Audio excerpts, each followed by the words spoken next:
Alien classroom discovers Deathworlder recess is actually combat training part. 1. The transport ship descended through the purple clouds of Valara Prime.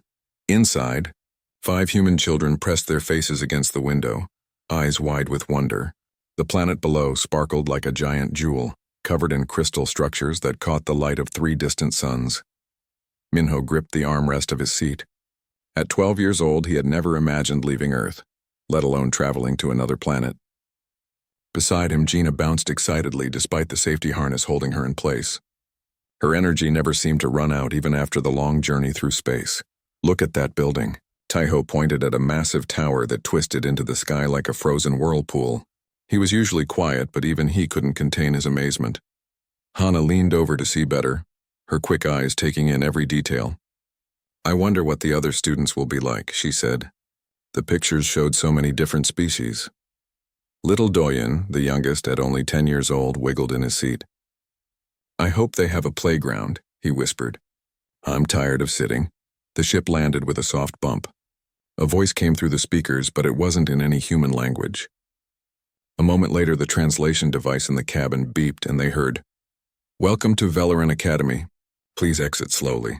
The gravity here is lighter than your homeworld." When the door opened, the children walked down the ramp carefully. Everything felt strange. Each step made them bounce a little, like walking on a trampoline. Minho had to concentrate to avoid jumping too high. A crowd of alien students waited in the landing area. The humans stopped and stared. Some of the aliens had 4 eyes. Others had skin that looked like glass. One large creature seemed to be made of purple jelly and moved by sliding across the ground. An adult alien stepped forward. He stood on 4 legs and had a body covered in shiny green plates. His 4 eyes blinked in sequence as he looked at the human children. "Greetings, young ones from Earth. I am Teacher Veltor. Welcome to our academy." The children bowed politely, just as their parents had taught them. This seemed to surprise the aliens. Several of them made clicking sounds, which the translator said meant they were pleased. "Follow me," Veltor said. "Principal Vex wishes to meet you." They walked through corridors made of smooth crystal. Everything glowed with soft light. Alien students moved aside as the humans passed, some curious, others looking worried. Minho noticed that most aliens moved very slowly compared to humans. The principal's office was a round room with windows showing the entire campus. Principal Vex was ancient-looking, with pale blue skin and wise eyes. He gestured to cushions on the floor. "Please, sit. You must be tired from your journey." The children sat down. Gina had to force herself to stay still. After days on the ship, her body wanted to run and jump. "You are the first humans to study at our academy," Principal Vex began. "We have prepared special accommodations for your needs. We understand that you come from what we call a death world. Your planet has much stronger gravity than most civilized worlds. Your bodies are built for survival in harsh conditions." Taiho raised his hand politely. "Sir, Earth isn't that dangerous. We have parks and cities just like you." Principal Vex's eyes crinkled in what might have been a smile. "Of course.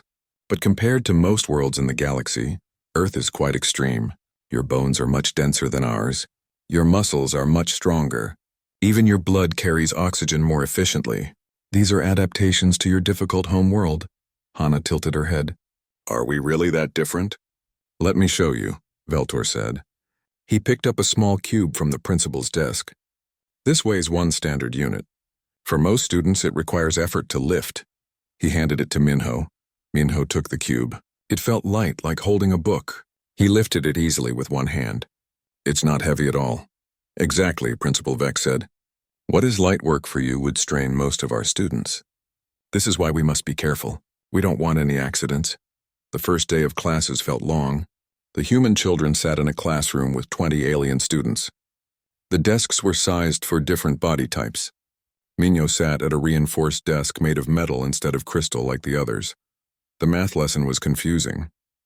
The teacher explained problems in 4 dimensions instead of 3. The humans struggled to understand, but they tried their best. However, when the teacher showed historical battle strategies from ancient galactic wars, Minho raised his hand. "That army made a mistake," he said, pointing at the display. "They left their supply lines exposed. Any enemy could cut them off and trap them." The classroom went silent. The alien students stared at Minho. Teacher Veltor's antennae twitched nervously.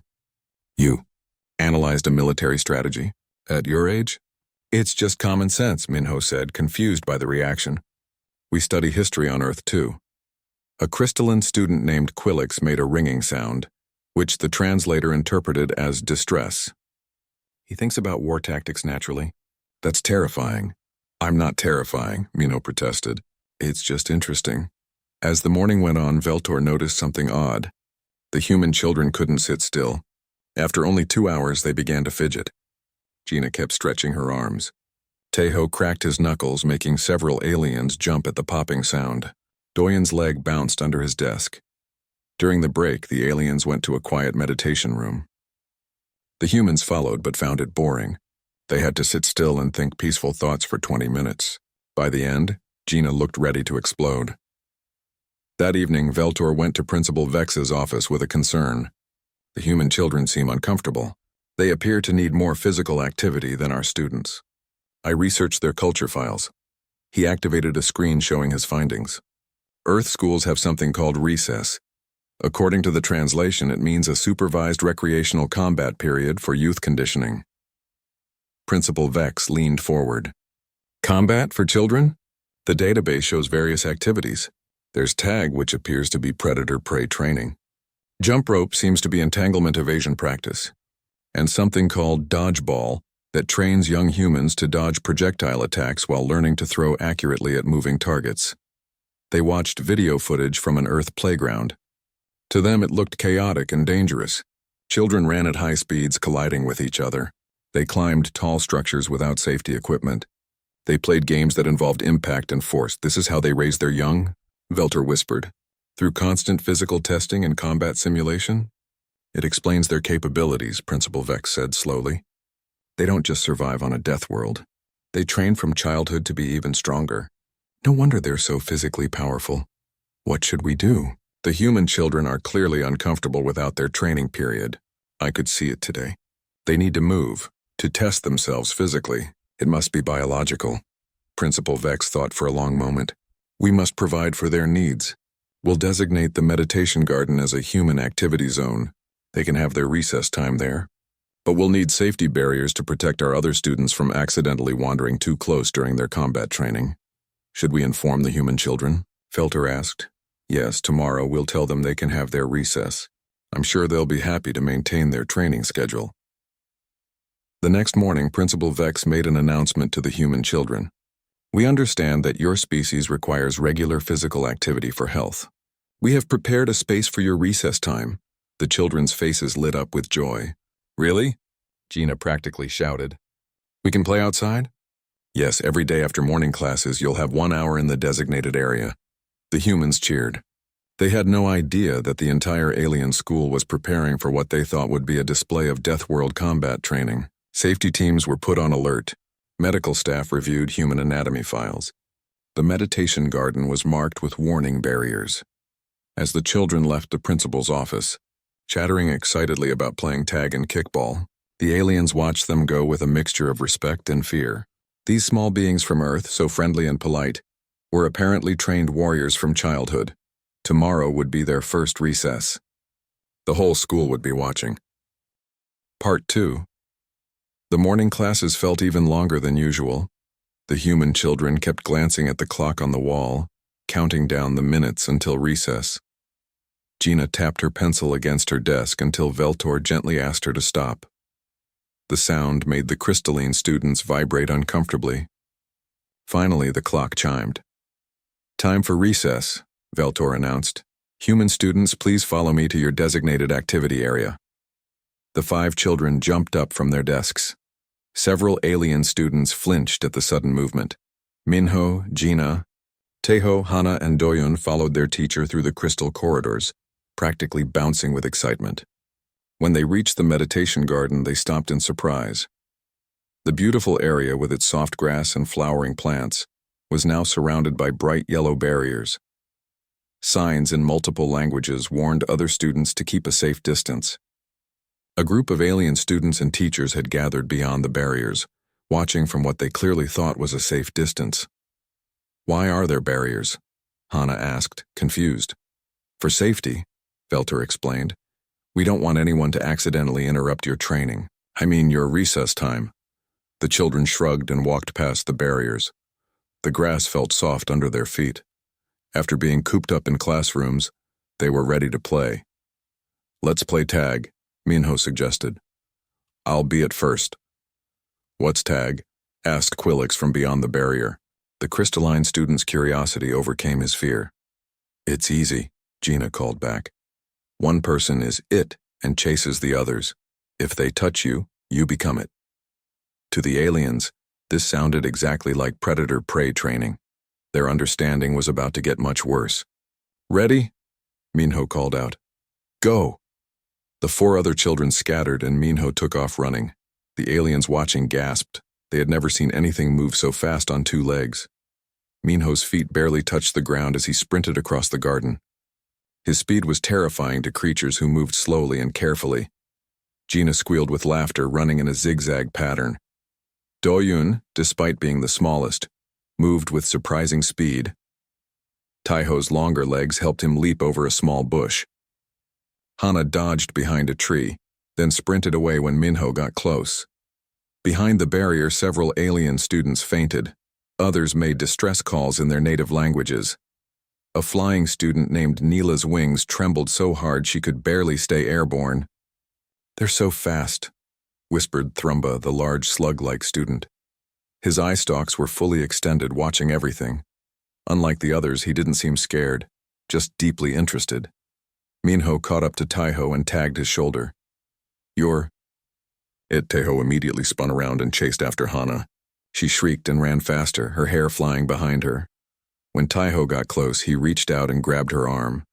To the watching aliens, it looked like an attack. They prepared to call security. But Hana just laughed. "Got me! I'm it now!" The game continued. The humans ran, jumped, and dodged at speeds that seemed impossible to the aliens. They crashed into each other sometimes, bouncing off and laughing. When Gina caught Doyen by jumping on his back, 3 more aliens fainted.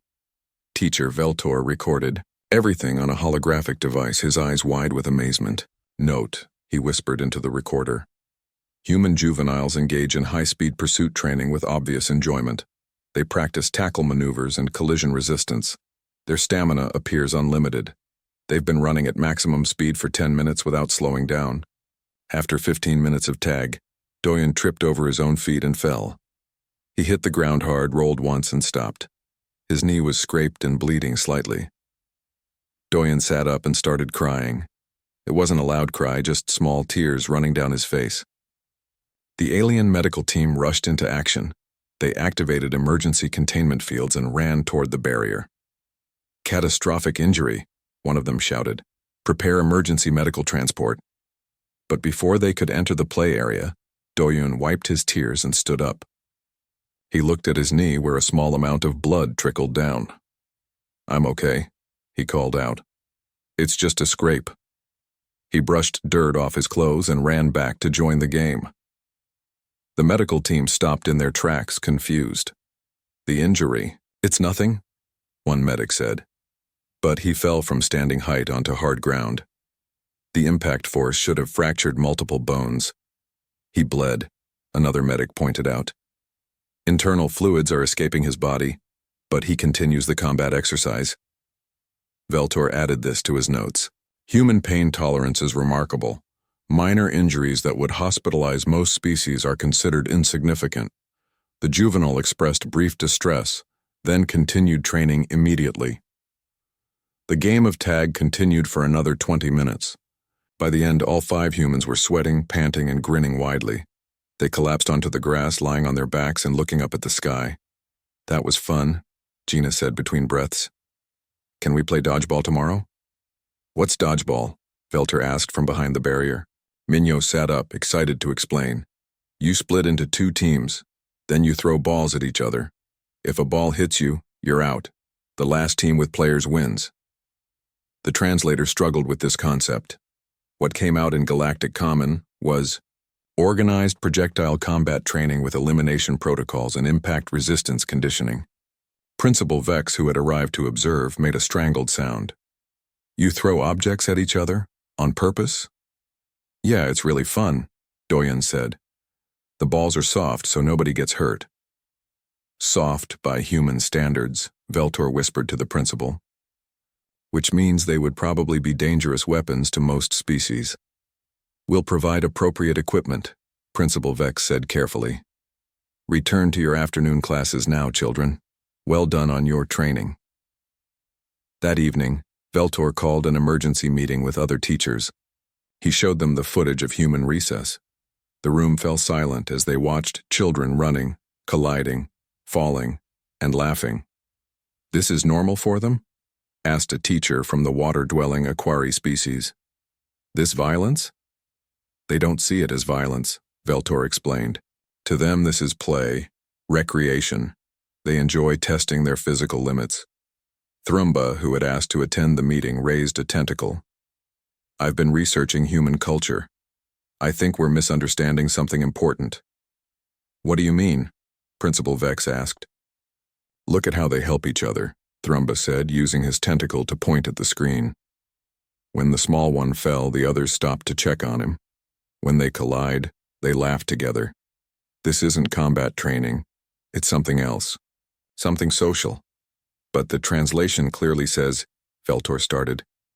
Translations can be wrong, Thrumba interrupted gently, especially when translating concepts that don't exist in our culture.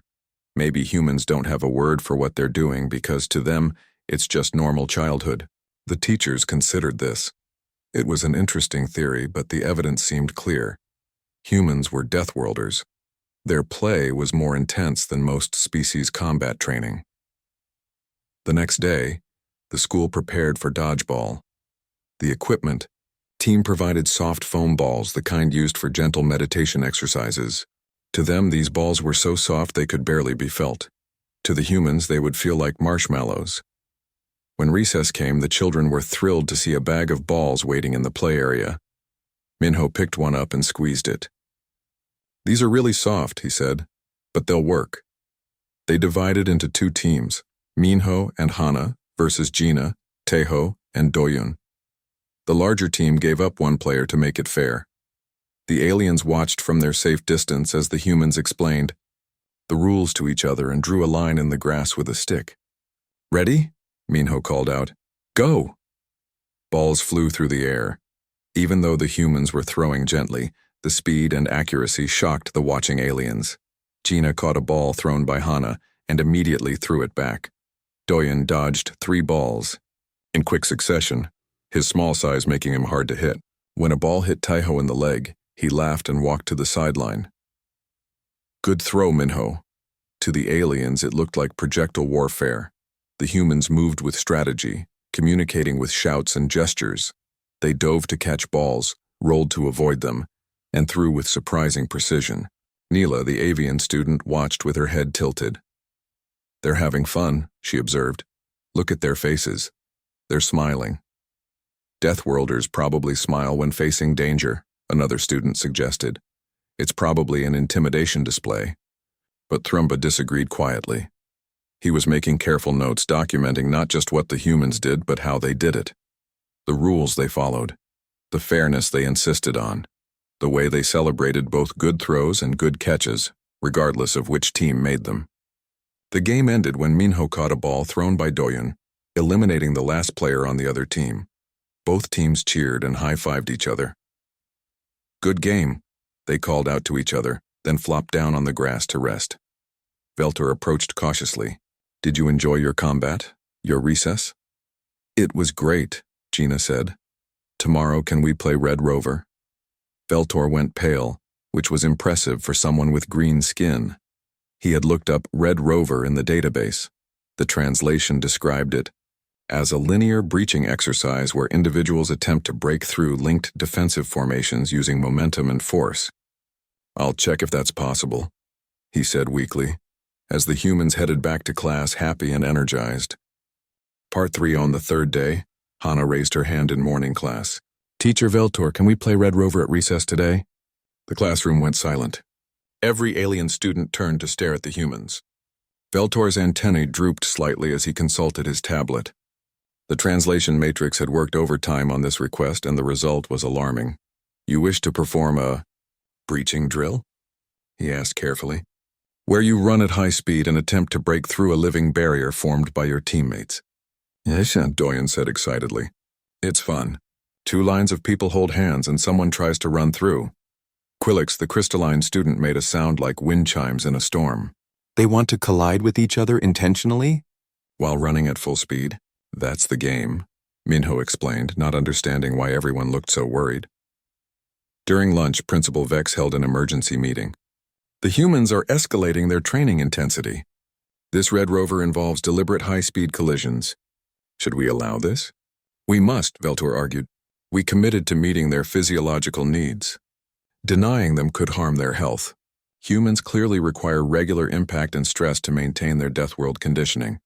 I'll increase the medical team, the principal decided, and add structural reinforcement fields around the play area.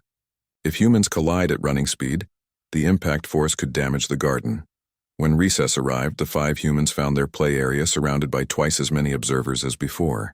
News had spread through the school.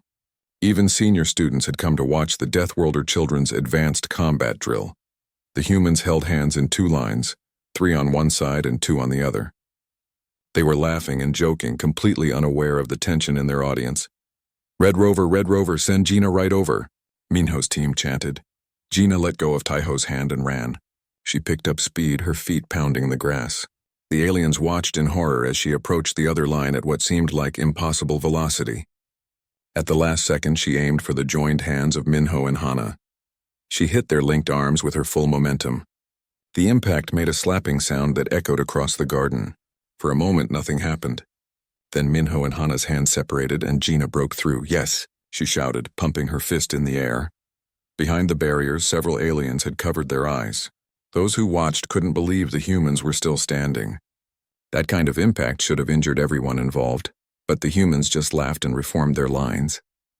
Minho rubbed his hand where Gina had hit it. Good one. Your turn to call. The game continued. Each time a human ran full speed at the linked arms, the aliens tensed. Each time the humans laughed and reset, the aliens became more confused. Where were the injuries? Why weren't they hurt? More importantly, why did they seem to enjoy this? A ship landed near the academy during the game. Ambassador Talorna from the Galactic Diplomatic Corps stepped out, her long robes flowing behind her. She was tall and elegant. From a species known for their wisdom and calm thinking, I received a concerning report, she told Principal Vex. The Galactic Council heard that human children are being subjected to mandatory combat training at your academy. This violates the Youth Safety Accords. Ambassador, I assure you, we're only accommodating their needs? Show me, Talorna interrupted. They walked to the meditation garden just as Doyen broke through Taiho and Gina's linked arms, his small body moving with surprising force. He tumbled to the grass, rolled, and came up laughing. This is the combat training? Talorna asked, confused. Yes, they call it recess. According to our translation, it's a required period for physical conditioning and combat skill development. Talorna watched for another minute. Then she did something that surprised everyone. She laughed. It was a warm, musical sound. Principal Vex, she said gently. I've actually visited Earth. I've seen human children before. This isn't combat training. This is play. But the translation said, your translation matrix is interpreting everything through a military lens. These children aren't training for war. They're just being children. She pointed at the humans who were now lying in the grass, tired but happy. Look at them. Does that look like soldiers in training? Veltor joined them, his tablet in hand. But Ambassador, the intensity of their activities, the impacts they sustain, their stamina, surely these are military conditioning exercises? Talorna sighed. Humans evolved on a high-gravity world with dangerous predators. Yes, their play is more physical than ours, but it's not military training. It's how they learn, grow, and bond with each other. Every species plays differently. Human play just happens to be more vigorous. This information slowly spread through the watching crowd. The aliens looked at each other, uncertain. If this wasn't combat training, then what was it? Neela, the avian student, suddenly flew over the barrier. She landed carefully near where Gina was resting. Can I ask you something? Gina sat up. Sure. Why do you play games that hurt? Not hurt badly, Neela added quickly, seeing Gina's confused expression. But the impacts, the falling, the running until you can barely breathe. Why is that fun? Gina thought about it. I guess it feels good to move, to test what my body can do, and it's more fun when you do it with friends. Winning feels great, but even losing is okay when everyone's having fun together. But doesn't it scare you? The collisions? No, Gina said honestly. We're careful. We know how to fall safely. And if someone does get hurt, we stop and help. That's part of playing together. Neela considered this. Could you teach me something? Something I could do? Gina's face lit up. Really? What do you want to learn? The jumping activity with the rope. I saw it in the human database files. It looks beautiful the way the rope moves. Jump rope? That's perfect for you. Gina ran to get a rope from the equipment bag. She showed Neela how to swing it slowly, how to time the jumps. At first, Neela could barely manage one jump before her wings got tangled. But Gina was patient, encouraging her with each attempt. Other alien students watched this interaction carefully. The fierce Deathworld child was being gentle and kind, adjusting her teaching to Neela's abilities. This didn't match their expectations at all. Thrumba slid over the barrier next, his large body moving slowly. Minho, he called out. Could you explain soccer to me? The strategy interests me, but I don't understand all the rules. Minho eagerly sat down with Thrumba and drew diagrams in the dirt, explaining positions and tactics. Thrumba asked intelligent questions, and soon they were deep in discussion about game theory and positioning. Quillix vibrated nervously at the barrier's edge. Is it safe? He asked Hana. Of course, Hana said warmly. Come on, we don't bite. Quillix slowly crossed into the play area. His crystalline body caught the light, throwing rainbows across the grass. Your games move too fast for me. I would shatter. Then we'll play something slower, Hana suggested. Do you have games on your world? We have thought mazes, puzzles that exist in the mind. That sounds hard, Hana admitted. I'm not great at puzzles. Could you teach us? Quillix brightened, his whole body glowing slightly. Really, you want to learn? Soon a small group of aliens and humans sat together in the grass. Quillix explained a thought puzzle while the humans tried to solve it. They failed repeatedly, but they laughed at their mistakes and asked for hints.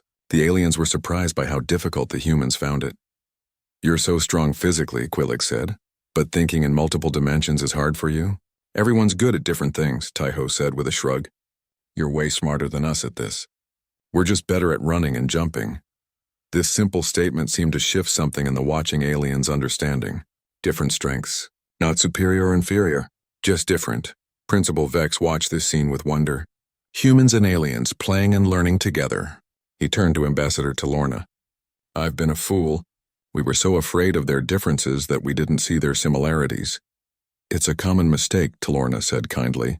We tend to fear what we don't understand. The key is to look deeper.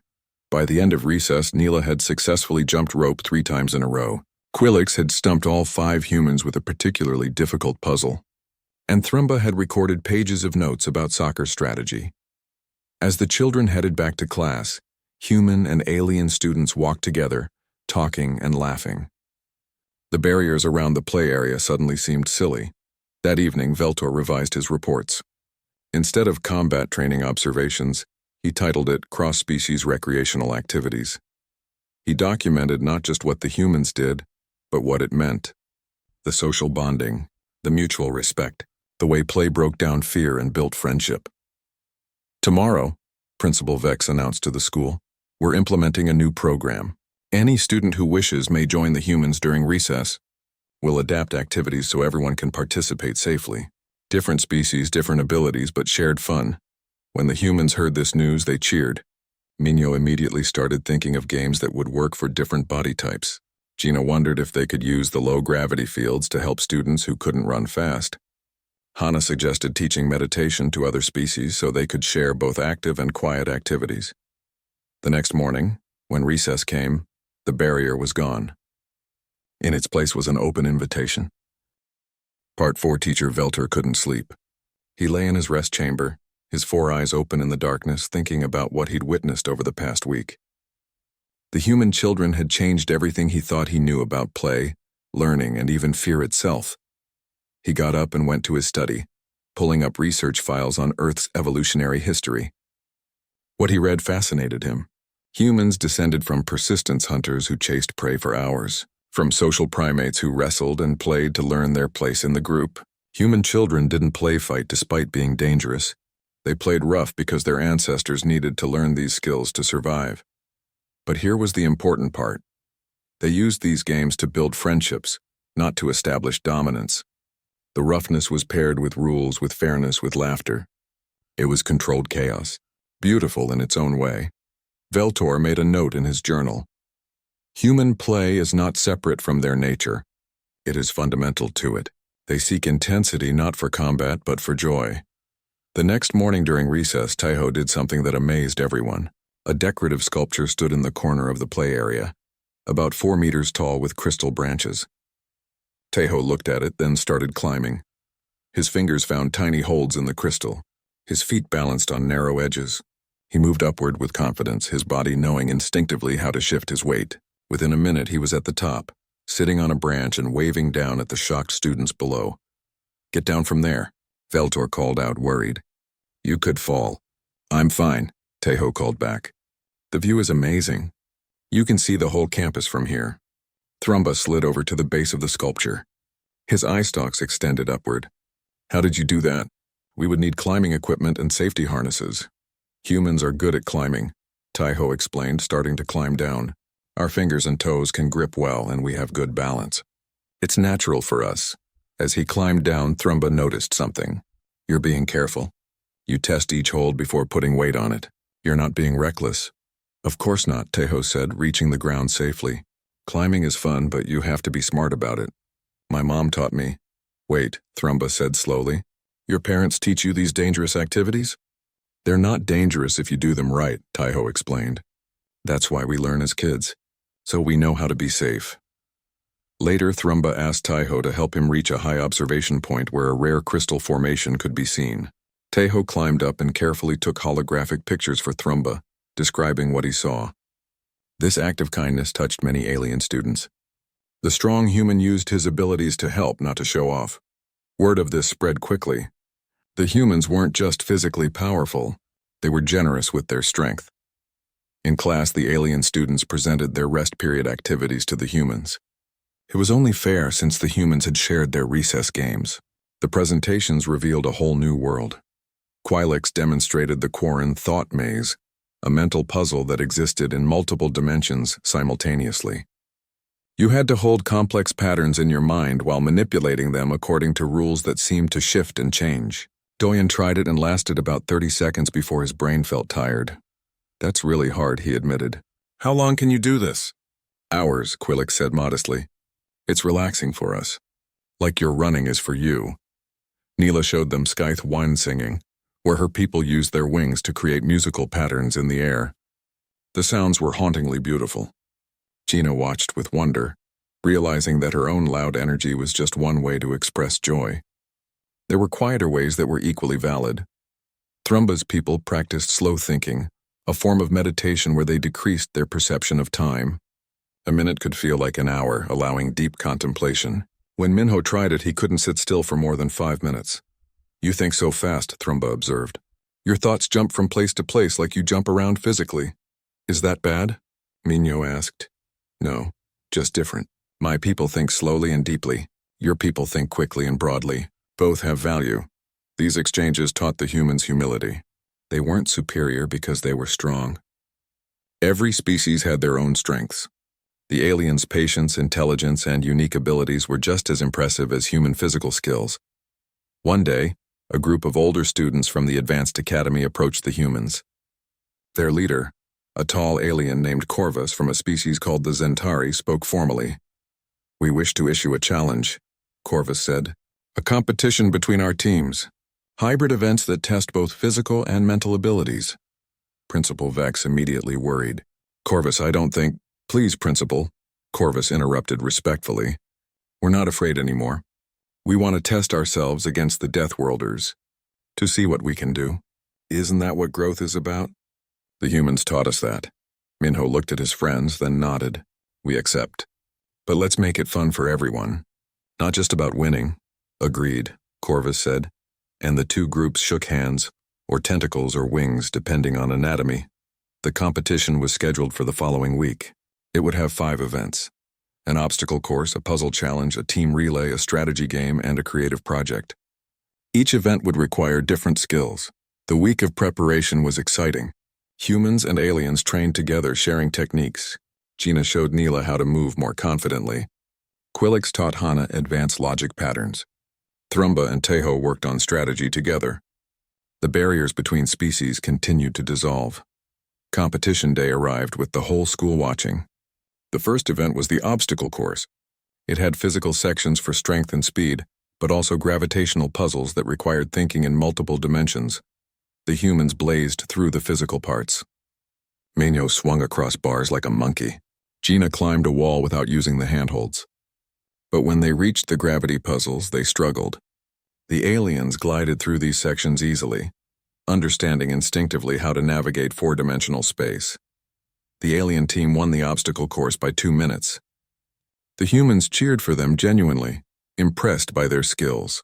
The puzzle challenge was next. Complex problems that required logic, pattern recognition, and creative thinking. The aliens excelled here, their minds designed for this kind of work. But Hana surprised everyone by solving one puzzle through intuitive leaps rather than logical steps. "How did you do that?" Quillix asked, amazed. "I don't know," Hana admitted. "It just felt right." Intuition, Feltor noted. Another human trait. They can make logical leaps without fully understanding the process. Fascinating. The team relay combined both worlds. Each team member had to complete a section suited to their abilities. Doyen ran a speed course. Thrumba solved a complex equation. Neela navigated an aerial course. Minho completed a strength challenge. Each person contributed what they did best. This event ended in a tie, with both teams crossing the finish line simultaneously. They high-fived and congratulated each other, laughing together. The strategy game was a simulation of resource management and diplomacy. The humans' quick thinking helped them adapt to changing situations. The aliens' patient planning gave them long-term advantages. It was close, but the human team won by a narrow margin. The final event was a creative project.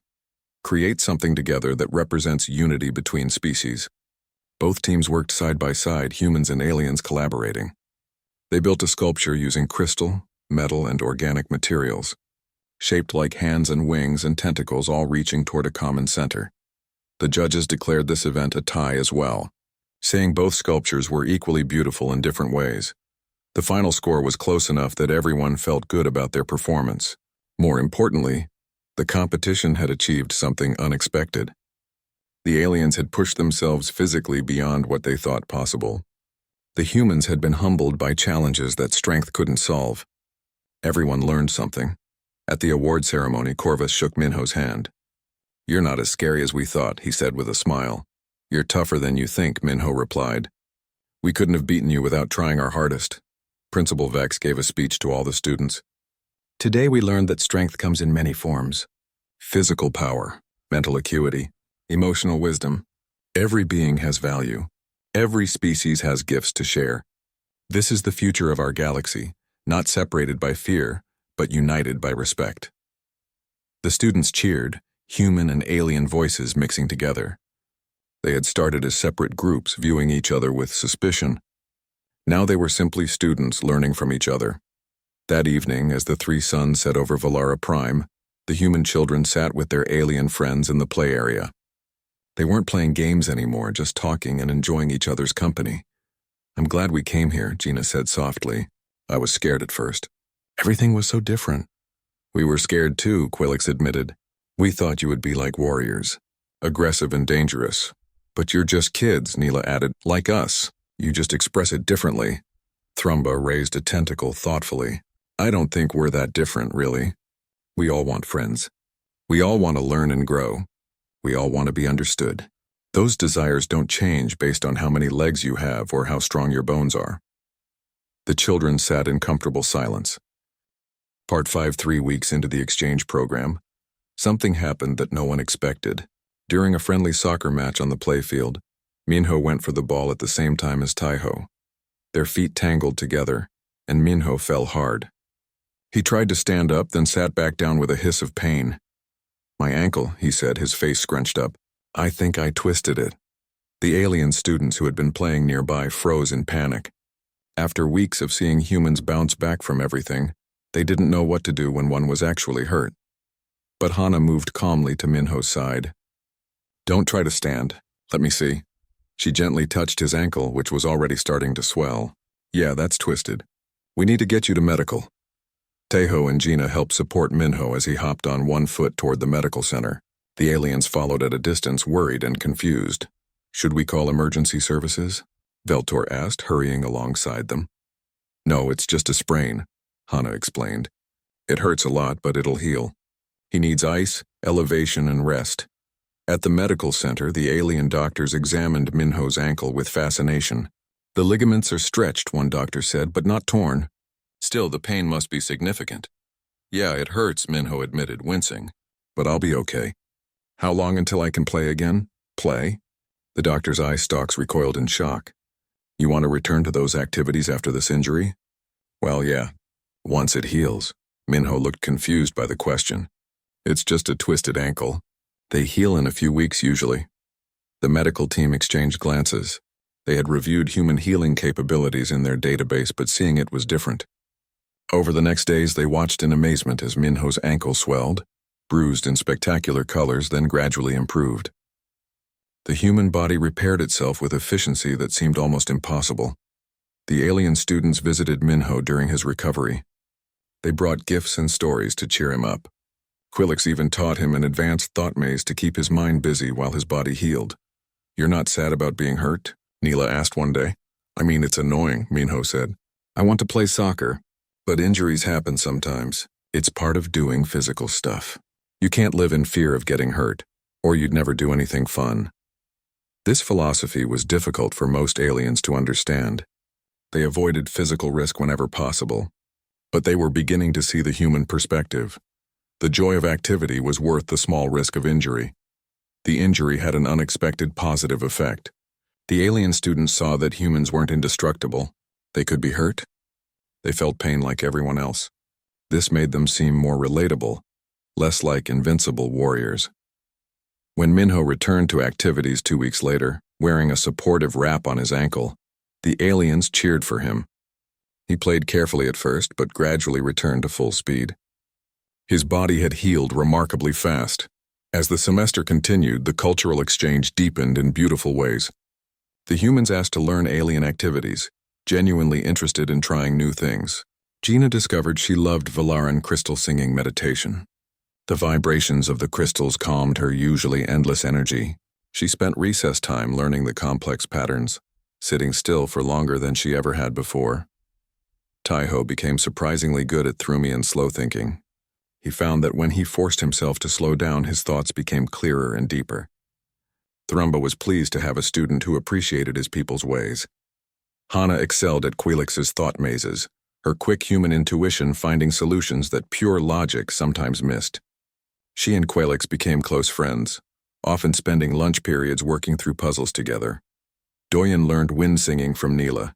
He couldn't fly, but he could use his breath and hands to create air patterns. His songs were different from Neela's, but equally beautiful in their own way. Minho studied strategy games from a dozen different species. Each culture had unique ways of thinking about problems. He learned that there wasn't one right way to be smart or strong. There were infinite ways, each valid. For the end-of-term project, all the students worked together on a presentation about play across species. They set up interactive stations where visitors could try different activities. There was a human recess area with modified games, a Quarren thought maze station, a Skith wind singing demonstration, a Thrumian meditation space. Students from across the academy came to experience these different forms of play. Many tried activities from cultures other than their own for the first time. The barriers of fear continued to crumble. The presentation included a joint essay written by all the students. They had worked on it together, arguing and compromising and finally agreeing on every word. Veltor read it aloud to the Galactic Educational Council, who had come to evaluate the exchange program. "We came to this academy afraid," the essay began. "The aliens feared humans because we are different. We are strong in ways they are not. We come from a harsh world that made us tough. But being tough doesn't mean being violent. Being strong doesn't mean being scary. Humans feared aliens too, though we didn't show it as much. We worried we would be too rough, too loud, too intense. We worried we wouldn't fit in. We worried we would hurt someone by accident. But we learned something important. Every species is strong in different ways. Humans can run fast and heal quickly. Quarren can solve puzzles that hurt our brains to think about. Scythe can create beauty in the air. Thermians can think with patience that amazes us. Velerons can sense things we never notice. We don't play games to train for war. We play because it's fun. Because moving our bodies makes us happy. Because testing ourselves helps us grow. Yes, human play is rougher than most species. But that doesn't make it wrong. It makes it ours. Other species have their own ways to play and rest and grow. None is better than another. They're just different, and different is good. Different teaches us. Different helps us see the galaxy from new angles. We are all children trying to learn about the universe.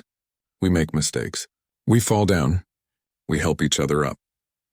That's true whether you have 2 legs or 8, whether you're made of crystal or flesh or something in between. The future of the galaxy depends on understanding, not just accepting differences, but celebrating them, learning from them, growing because of them. We started as separate species. We end as friends. When Velter finished reading, the council chambers were silent. Then slowly applause began. It grew louder as council members from hundreds of worlds stood to honor the students' words. Principal Vex gave his own speech, his 4 eyes shining with emotion. When the human children first arrived, we were terrified. We saw their strength and assumed danger. We misunderstood their nature completely. We thought their recess was combat training, preparing them for violence, but we were wrong. Human children don't play to prepare for war. They play to prepare for life. Building strength, yes, but also building friendship. Learning their limits. Understanding how to compete fairly. How to win with grace, how to lose with dignity. These are not warrior skills. These are life skills. And perhaps, he paused, looking at his own students, perhaps all species could benefit from pushing their boundaries sometimes. Not to the point of danger, but to the point of growth. The humans taught us that staying comfortable all the time means staying the same. Growing requires challenge. Challenge requires courage. Our alien students have tried human activities modified for their safety, and they have discovered capabilities they didn't know they had. Neela can now jump rope for 2 minutes, something impossible for her species before. Quillix has developed stress-resistant crystal formations from gentle physical activity. Thrumba moves faster than any Thrumian we've recorded. Meanwhile, the humans have learned patience, deep thinking, and appreciation for quiet beauty. They have become more than they were. We all have. The council voted unanimously to expand the exchange program. Other schools across the galaxy would host human students, and alien students would visit Earth, experiencing human culture directly rather than through fearful translations. On the last day before the humans returned to Earth, the entire academy gathered for a farewell ceremony. There were tears from both humans and aliens. Friendships formed across species were hard to leave behind. Quillix gave Hana a crystal that pulsed with gentle light. "It holds a thought maze," he said, "so you can practice at home. And so you remember me." "I could never forget you," Hana said, hugging him carefully so as not to crack his crystalline structure. Neela wrapped her wings around Gina in the Scythe version of a hug. "You taught me to be brave," she whispered, "to try things that scared me." "You taught me to be calm," Gina replied. "That moving fast isn't the only way to be strong." Thrumba presented Taeho with a data crystal, containing thousands of strategy games.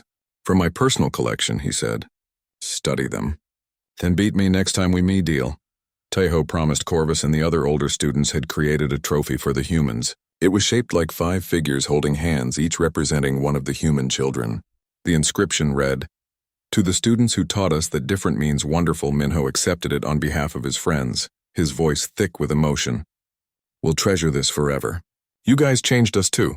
We came here thinking we had to hold back, to be careful, to be less than ourselves. You showed us we could be fully human and still be accepted.